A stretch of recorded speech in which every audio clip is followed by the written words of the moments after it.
Hello, good afternoon, everyone. Welcome back. We're now getting into our late afternoon show and having a very, very interesting session here.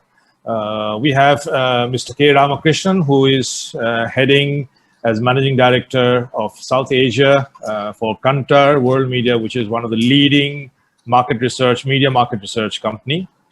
Mr. Ramakrishnan has been a prominent name in the Indian industries and has had marketing for major brands, like Future Lifestyle, Cafe Coffee Day, TVS, Lenovo in his previous role. He has over 25 years of experience in the brand space and today now leads Kantar. And he's today going to talk on a very interesting topic as to how this whole pandemic situation has started affecting consumer behavior. So without taking too much of time, I would like to welcome Mr. Ramakrishnan onto the stage. Mr. Ramakrishnan, welcome. Welcome to Packimpressions. Thanks, Pankaj. That was a very generous introduction, and it's a pleasure and honor to be here amidst all of you. Just to give a very brief introduction on what I do in Kantar, I represent a division called World Panel, where we have a panel of about 83,000 households, and we track what they buy in terms of their FMCG products every month, which means what atta, what toothpaste, what soap, etc. We build a database out of that, and from purchase we derive insights. So that's the fundamental role that we do.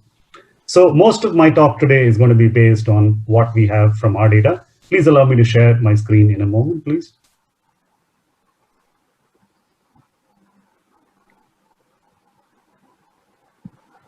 Okay, so basically, I'm going to talk to you about what happened as to purchases during.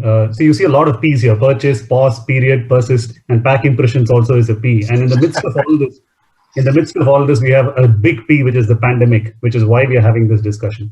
So as a result of this pandemic, what exactly happened to purchase? Did it pause? Was there a period? Is it going to persist? And what is the implication that it's going to have on packaging from the eyes of a person who knows nothing about packaging? So to that extent, you'll have to bear with me if I say some things which are very juvenile from a packaging industry standpoint, but I'm just leaving you with thoughts on what has happened in terms of purchases. Now,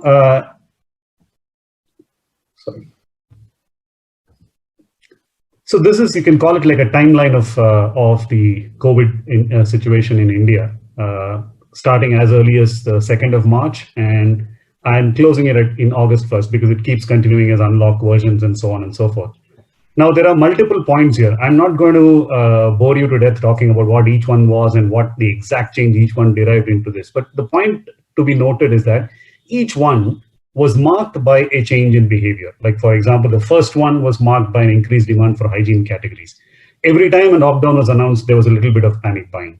And then the growth in certain sets of new categories and so on and so forth. And that's what we'll get to see in terms of what we gather as points that are going to talk about what does purchase tell us about the future. So how has things changed in India? Fundamentally, I'm going to talk about these 10 points. I will detail out each one of these in the slides that will follow. First, in-home consumption actually grew. Contrary to popular belief and the rhetoric which says that the consumption is down, etc., in-home consumption when it comes to FMCG actually grew. Second, rapid acceleration in hygiene and hygiene-oriented products. I would say it was actually on overdrive. The number of trips to shops drastically reduced, fewer shopping trips. Why that is important, I'll tell you in a bit. As people stayed more at home, they focused less on grooming, so therefore grooming products took a hit. As people stayed more at home, they snacked a lot more, and snacking products took a jump. Immunity is what I call the new natural, and I'll talk about it when I come to that.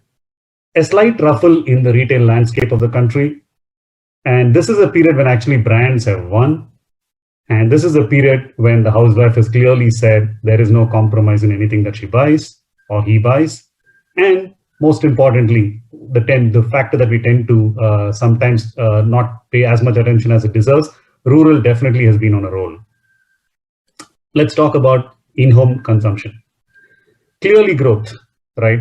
As you can see, the box on the top will give you the growth rate numbers. This is what is consumed in home, right? If you take FMCG as a whole and the volume levels, very clearly, if you see from March, you're seeing growths which are higher than what we have seen in possibly 18 months. And you can see clearly that the volumes are at their highest ever in terms of domestic household consumption. Now, the volumes grew by 4%, the value grew by 9%. We need to be careful about how to read this. Very easily, we can be fooled into believing that this is all because people bought premium products. Not really the case. The volume growth was only 4%. Let's talk about a few products that got added. A sanitizer, just as a case in point, gets added. What does it add to the volume? 30 ml, 40 ml, maybe at best 100 ml. But what does it add to the cost? 150 rupees. So the 30 ml or 100 ml as a percentage of the total volume is very small. But that 150 rupees as a percentage of total value is quite high. So that's why you see that value jump is as high as 9% when it comes to household purchases. So what do we hear by saying that volume growth perhaps can slow down a bit than this, but it will still remain well over the 2019 numbers. And there are enough reasons for us to believe that both urban and rural will be on a growth path which will be better than the numbers that we have seen. You all have to remember that even before the pandemic, the FMCG growth rate was not in the greatest of times, and we were talking about slowdown and things like that. So pandemic is easy to blame, but the point is the pandemic actually improved the consumption at a household level. What does it mean for packaging? Clearly, you need to plan your inventories with a wave of positivity and not thinking that, okay, people are going to cut down purchases or anything like that. So please build positivity into the way. And that's the other P that I'm talking about. And what this P comes from consumers saying they are leading about their lives with a whole lot of positivity.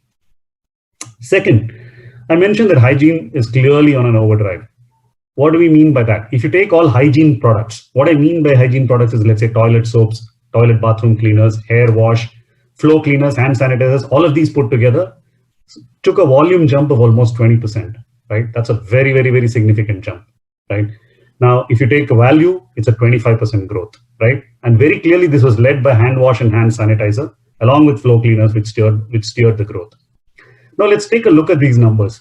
This chart is a dream for a brand manager, in the sense that the penetration, these are new triers that are come into a category. If you take hand sanitizers, for example, in week 1 of the lockdown period, there was 5% addition, and so on and so forth, and 31%. Bear with you, the same number, if I talk about annual penetration in 29, what do I mean by penetration? Penetration is the percentage of households that bought a given category in a given period of time.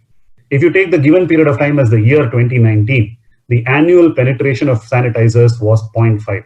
So 0.5% of households only bought sanitizers in the whole of 2019.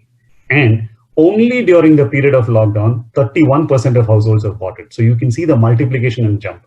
So that's what I say, it's a dream come true for a brand manager. If any brand is able to reflect this, then they have to be super happy about it. Similar situation in hand wash, even though the household penetration was of the range of 20% even last year, that's gone up to nearly 50%. But nevertheless, the new trier addition has been consistently there.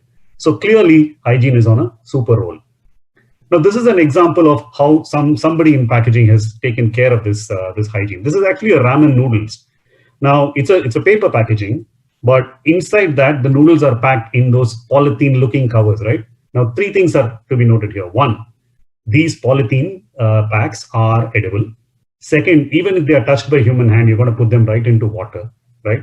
Third point, sauce and any of those condiment additions are actually coated on the paper. So you just need to open out the paper and dump the noodles and the paper into water, boil it, and noodles is ready.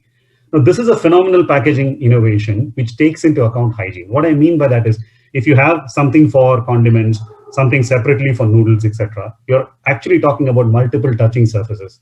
Multiple touching surfaces means multiple lack of hygiene. So when you combine all of these, this may be, I don't know if it's a successful example, but I'm just wanting to highlight the thinking around packaging in these circumstances. So for hygiene products, volumes will remain. We definitely believe it will persist. There may be a correction maybe 1 year from now, but at this point of time, we believe that this is definitely on a roll. And from packaging perspective, the things to do, definite innovations in packaging, material innovation, all with the lens of hygiene first, and to see if there are overprint options to say how you're more hygienic, etc. If you have a huge inventory of packaging, how can we look at overprint options on those? Fewer shopping trips. That must be obvious, right? I mean, shops were not open for a major part of this period of lockdown.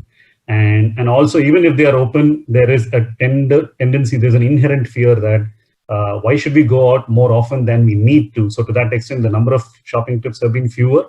But why this becomes all the more important is that annual shopping trips, monthly shopping trips were actually on the increase.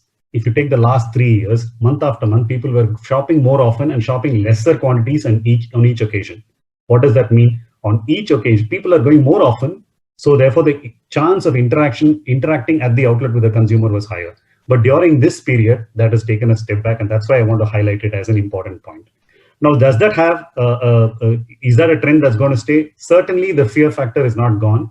There is some amount of bravado in a whole lot of people who think that there's nothing there and they walk around and stuff like that. But nevertheless, there is a fear. And so therefore, the number of trips to shops of housewives will drop for sure. And what does it mean for packaging? Talking of ease of handling, if there are lesser trips, which means they are buying slightly larger quantities. So therefore, the ease of handling them, ease of storing them at one go, ease of carrying and ease of dispensing. If each of these has to be thought through in the format of packaging that one is thinking of, that's an important thing to worry about.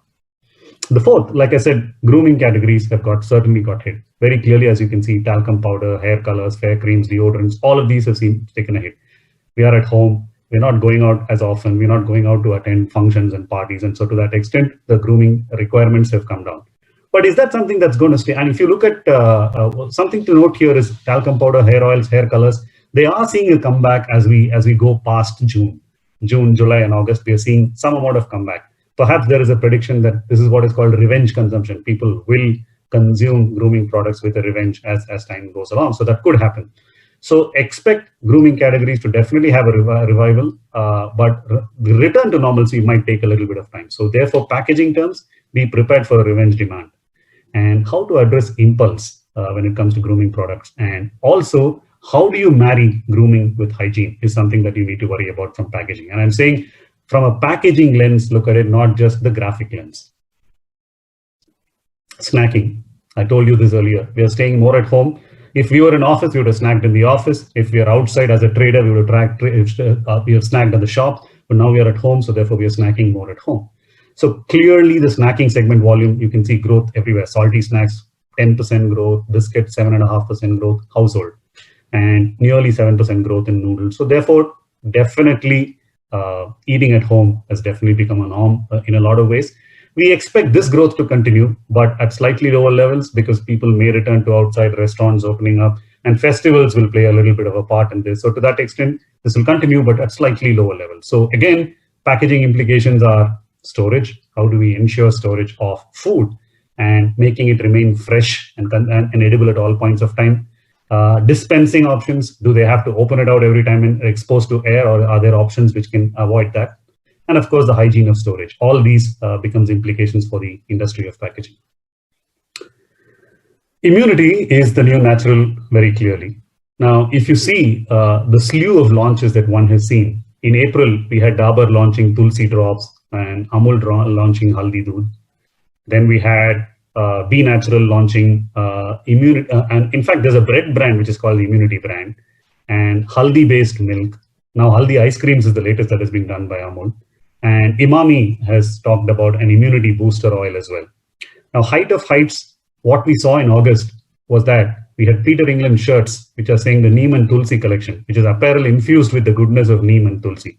Now, where is this heading? I mean, in the sense that 3 years back, one brand was really big in natural, and that natural wave, everybody jumped onto. Every brand, every category jumped onto the natural bandwagon. Even in categories which were highly chemical in nature. For example, if you take hair colors, I mean, there's as much chemical as you can think of. Even hair colors started talking about no ammonia or aloe vera laced hair color and so on and so forth. So therefore, natural was what everybody was talking about. Is immunity the new natural?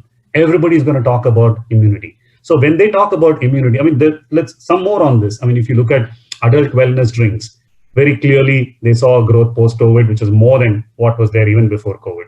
Chyawanprash, excellent example, which means they were consumed only in a season. It was more of a winter consumption kind of product, and you see the humongous growth that Chyawanprash has seen. All of these meaning to say that if you just talk health it doesn't cut ice anymore. If you talk immunity, there's a chance that it might. So therefore, immunity being the new normal, with the bitter experience of COVID, learning consumers went through in a short span of time, we definitely believe immunity will be a long-term trend. Now, how does packaging reflect immunity? What are the codes around immunity?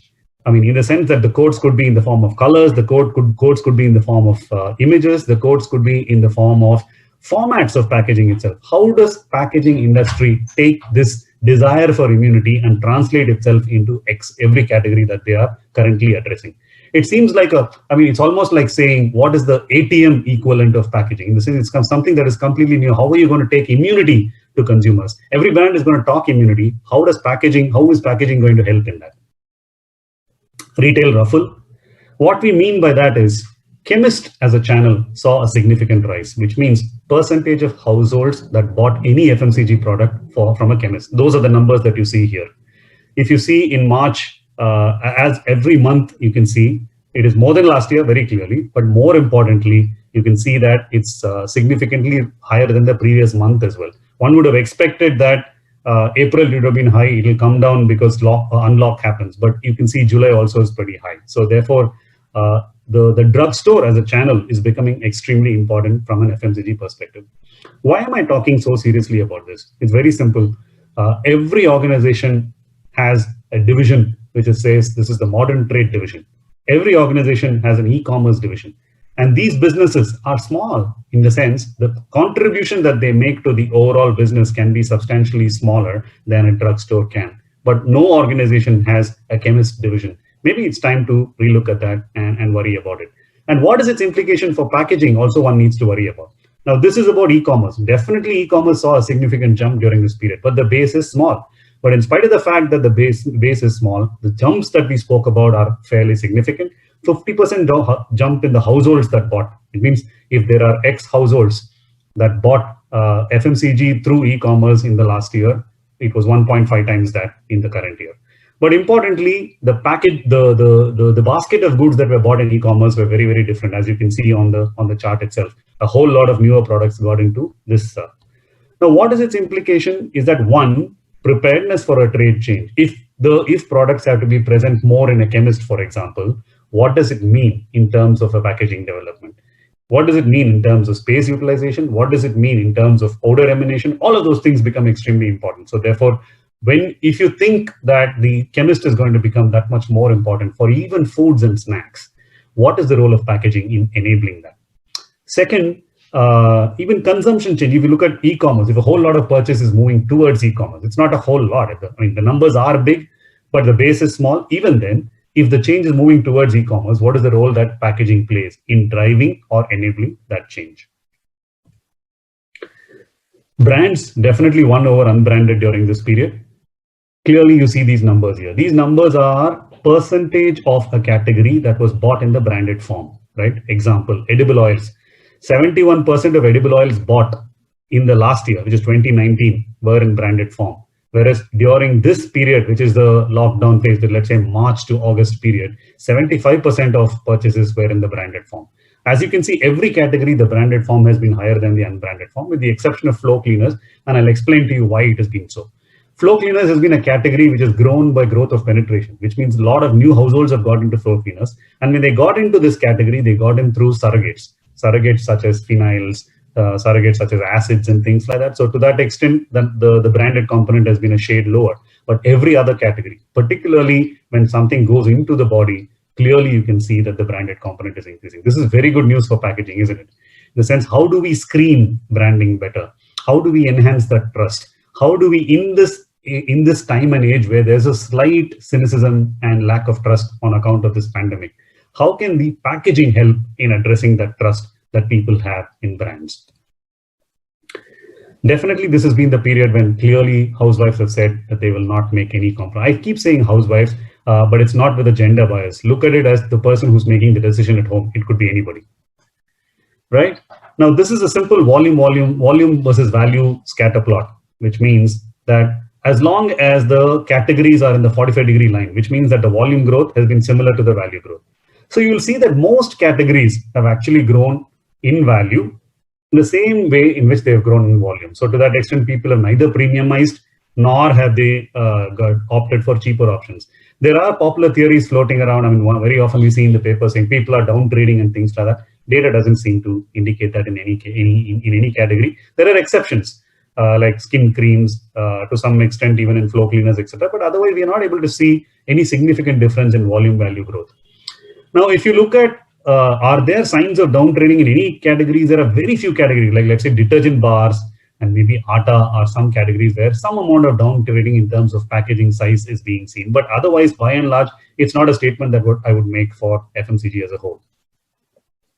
So therefore, what is the role that packaging can play? And what is this going to do? As expenses diversify, we definitely believe that FMCG will take a slight backseat in the festive season. And all this pent up and revenge demand around consumer durables, auto, all of those, if they are going to pick up in this period, then certainly something has got to give. And to some extent, FMCG will. Definitely the discretionary products in FMCG will. So therefore, it's important to reestablish the value equation and be prepared for consumption and consumption plus. The last point I want to leave you with is that rural is certainly on a roll. What I mean by this and why do I say that is very, very simple. You can see the growth rates here. FMCG growth rate, the numbers 4.3 and 3.9 says that rural growth rate is marginally less than urban in this particular case during the March to July period. Now, one needs to remember a few points which could have contributed to this lesser growth. For the last 2 years, rural has been lagging behind in terms of growth. And in the period of March to July, what had happened? One, firstly, there was transportation issues and there were logistical problems. When logistic issues happened, even FMCG marketers and distributors made sure that they connected the urban areas first, because it was what shall I say, low-hanging fruit, and they met that demand first. So to that extent, urban starved rural in terms of distribution of products in the first couple of months of the lockdown. Second, that is from a supply perspective. Now, if you look at it from a demand perspective, this has been a year of a fantastic harvest. However, the harvest happened in March. For that harvested produce to reach markets and get converted to money and reach the hands of farmers, it took 2 months. It wasn't easy to move the product to the market. So to that extent, it took time for money to reach the hands of farmers. That's one. Second, so rural, you can look at it from a supply perspective or demand perspective. That is the only reason why they've been lagging behind. However, we believe that rural is on a strong comeback trail. And why I say that, and you can see the growth during every month after month, you can see the rural is picking up even more. Now, why am I saying, and why am I so bullish on rural? One, manufacturing stopped, but farming never did. So therefore that continued. Excess rainfall this year, not only in June, August had the best rainfall, they say, in 40 years. Migrant laborers went back and took up farming jobs. A lot of money was pumped into rural areas. And policies around, Atmanirbhar Bharat, etc., supporting rural, and ITC and companies like Dabur launched 50 paise sanitizer plants which were focused on rural. So there's marketeer actions, there's government action, there's demand action, and there's supply action. All these factors very clearly tell you that, and in a year of a fantastic harvest, all of these together tells us that rural is definitely back with a bang. So therefore, and it's going to outgrow urban very quickly, and it will continue for quite a while. It can be as quickly as Q3 in this year. So from a packaging perspective, can there be rural-friendly packaging in terms of pack size, in terms of life, in terms of protection, and in terms of clear depiction of value? So just to summarize, growth in in-house consumption, acceleration of hygiene and hygiene-related products, fewer shopping trips, grooming taking a hit, snacking shifts in-home, immunity is the new natural, ruffle in the retail space, definitely branded one over unbranded in a significant way, and no compromise at all as far as the purchase philosophy from a household is concerned, and rural has been on a roll. So that's been what we learn from purchases in this period, and what we think can be implications to the packaging industry. Forgive me if some of them have been too basic, but nevertheless, even if you do not take the implications to the packaging industry, I'm sure you will take the value of the lessons learned from the purchases from this presentation. So I think I've consumed about 25 minutes of the time given to me. So I'm happy to take questions at this stage. Hi, Ramki. It was really, really an amazing session. I had put I was fully engrossed into it. Ruchi is compiling the questions. I'm sure there will be a few. I've got a couple of mine, which I would like to ask. Yeah. One is from the methodology perspective of what exactly you do, Yeah. which is more from a understanding perspective. So this is perhaps a regular survey that you keep on doing, and you collect data, and that's how you compile everything, right? Is it something like that? Yeah, we do it every month. Okay. So FMCG players engage with us on a subscription model. So they get this data every month in the form of a database from which they can draw conclusions. And we also support them in terms of analytics and so on. And you said some 83,000 households. Yes. And what is the split between urban and rural? So this 83,000 is designed in such a way that it represents India. Okay. The same distribution of urban versus rural, the same distribution of rich versus poor, the same distribution of family size, educated, uneducated. So whatever India is, that is what is represented by this 83,000. And you keep these households constant? By and large constant. There will be a 5 to 7% ruffle, because people will go out of age groups, and so therefore if you have to maintain the quota of age group, etc., to represent India, some of them might churn out, but by and large they remain the same. Okay, excellent. Ruchi, do you have any kind of questions? There's one more which I was just going through when you talked about.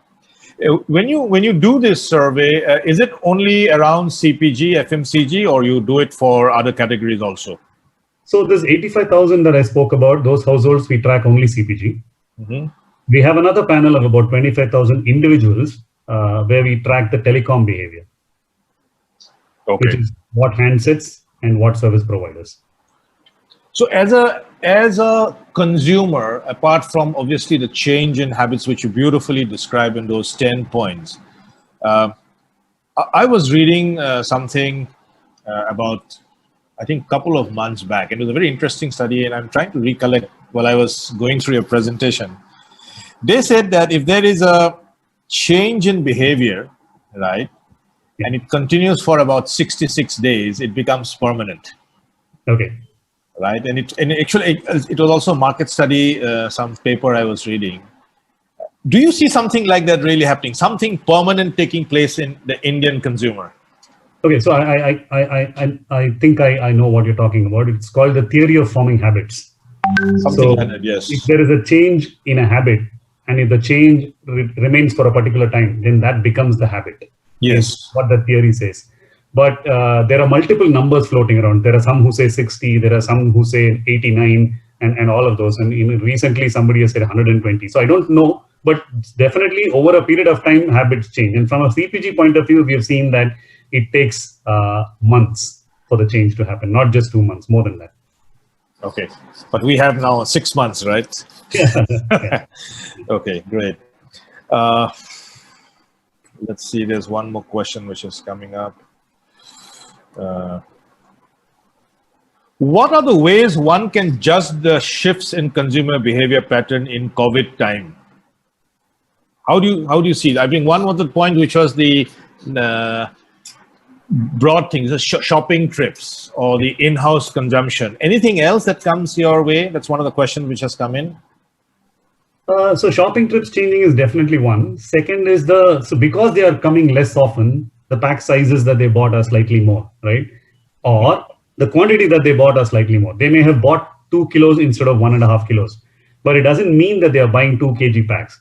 If they were buying 3 500 gram packs, they are buying 4 500 gram packs. So to that extent, the pack sizes are not changing significantly, but the quantum that they buy in each occasion is definitely changing. Then there are, as I mentioned in my presentation itself, the hygiene categories, whole lot of them have stepped themselves up. And snacking categories have stepped themselves up, and grooming categories have come down. So all of these are some examples. Okay. There's one more question which is coming up.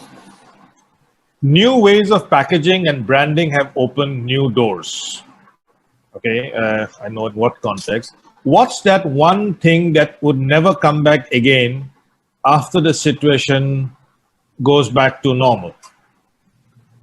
I would seem to think that, see, in India, there are still some categories where loose plays a big role. What I mean by that is in tea, for example, there is about 35 to 40% loose tea that is sold in India. Edible oils, there's nearly about 20% that is sold in loose. I think those are things that will drastically drop because of the fear of the pandemic. There will be a need for packaged stuff. Whether it is, I'm not saying that it will only be the national big brand which will service that need, but the need to be packaged and adulteration free or hygiene assured will definitely step itself up. So that's a permanent kind of a shift. Yeah. Have you seen because today in the morning we had a very interesting session from the Australia Institute of Packaging, which was, in fact, I would revisit that. It's a very interesting session. It will be available live in the recorded version. It will be interesting for you. What they were saying is that food waste and packaging has got a direct correlation, was basically shared in terms of case studies. And they talked about that sustainability, which is becoming a norm in packaging in terms of whether it's recycling or using those kind of material, has got a large extent to what kind of food packaging it is done. Right. And they were giving some examples of, which is a beautiful example of fresh fruits. So in fresh fruits, if you do very elaborate packaging, that is a waste. Yeah. Right. While in the case of a luxury good packaging, if you do very fancy packaging, that remains for a long time. It does not go into the bin. Sure. So is that something which you are seeing in CPG in India? We do not track fresh food. Okay. Only packaged food. So to that extent, I won't be able to answer that question. Okay, fine. Let's take up one couple of last questions. Any realization other than immunity booster, what other brands have experienced? The question is not very clear. So I think it's maybe the question is something like creating an immunity overprint. Is there anything else that you have seen which has a brand has experienced, which has increased to their growth? Yeah. So from whatever I understand of the question I'm trying to answer, I'm just saying that the immunity becomes an important code for a brand. Mm-hmm. If it's an important code for the brand, the code has to be reflected in the product. The code has to be reflected in the communication. The code has to be reflected in the packaging, most importantly. And what is that code is something that's going to be extremely important for the packaging industry also to determine that, there are large number of designers and organizations specializing in packaging design. They need to worry about what is this code called immunity. Just by saying and the immunity boosting is not going to help. What does your product and the packaging and the overall brand reflect in terms of immunity? That is something that's a code for the packaging industry to worry about for the short term. So that example of Peter England is okay, great. Let me see if there's anything else. No, let's wait for a few more questions. Good. We don't seem to have any.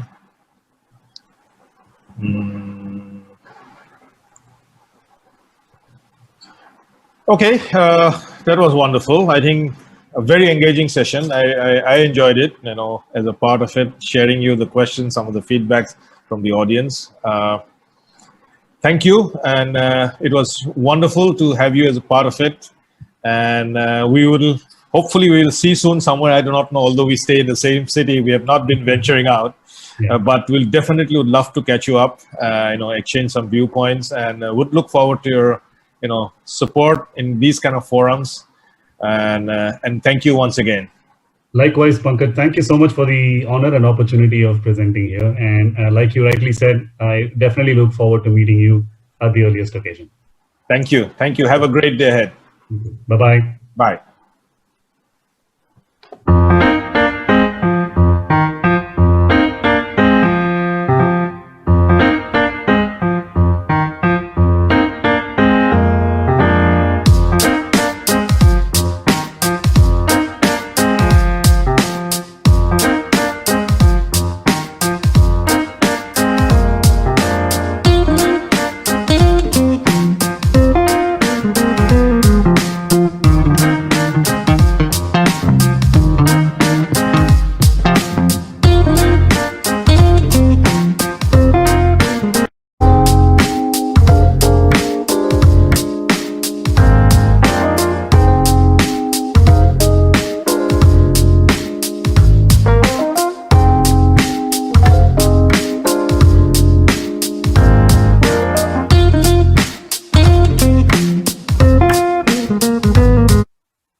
Hello, good afternoon, everyone. Welcome back. We're now getting into our late afternoon show and having a very, very interesting session here. We have Mr. K. Ramakrishnan, who is heading as Managing Director of South Asia for Kantar World Media, which is one of the leading media market research company. Mr. Ramakrishnan has been a prominent name in the Indian industries and has had marketing for major brands, like Future Lifestyle, Cafe Coffee Day, TVS, Lenovo in his previous role. He has over 25 years of experience in the brand space and today now leads Kantar. And he's today going to talk on a very interesting topic as to how this whole pandemic situation has started affecting consumer behavior. So without taking too much of time, I would like to welcome Mr. Ramakrishnan onto the stage. Mr. Ramakrishnan, welcome. Welcome to Packimpressions. Thanks, Pankaj. That was a very generous introduction, and it's a pleasure and honor to be here amidst all of you. Just to give a very brief introduction on what I do in Kantar, I represent a division called World Panel, where we have a panel of about 83,000 households, and we track what they buy in terms of their FMCG products every month, which means what atta, what toothpaste, what soap, etc. We build a database out of that, and from purchase we derive insights. So that's the fundamental role that we do. So most of my talk today is going to be based on what we have from our data. Please allow me to share my screen in a moment, please.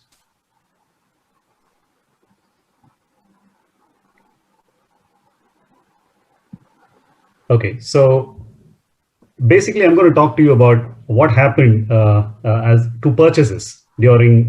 So you see a lot of P's here: purchase, pause, period, persist, and pack impressions also is a P. And in the midst of all this, we have a big P, which is the pandemic, which is why we are having this discussion. So as a result of this pandemic, what exactly happened to purchase? Did it pause? Was there a period? Is it going to persist? And what is the implication that it's going to have on packaging from the eyes of a person who knows nothing about packaging? So to that extent, you'll have to bear with me if I say some things which are very juvenile from a packaging industry standpoint, but I'm just leaving you with thoughts on what has happened in terms of purchases. Now,